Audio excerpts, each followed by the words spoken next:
Защита бизнеса от необоснованных проверок. В связи с этим в этом году в Казахстане будет полностью автоматизирована система государственного контроля. Об этом говорили в ходе заседания правительства. В 2022 уже завершена работа по 35 сферам, интегрированы 16 информсистем в Smart Data Ukumet. Автоматизация остальных будет продолжена. Кроме того, в реализацию реформы с чистого листа было вовлечено 100 экспертов от бизнес-сообщества. В результате выявлено более 10 тысяч требований, не соответствующих базовым условиям новой регуляторной политики.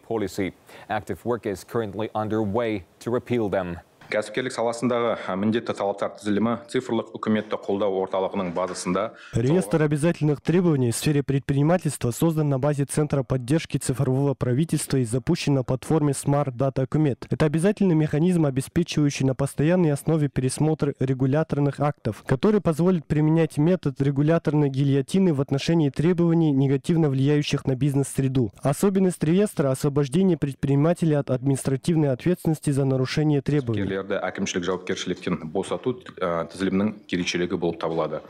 Ожидаемый эффект от внедрения новой регуляторной политики – обеспечение к 2029 году роста числа занятых в малом и среднем бизнесе до 4,7 миллионов человек и снижение доли государства в экономике до 14%. Это в первую очередь поспособствует улучшению бизнес-среды и созданию благоприятных условий для частных предпринимателей.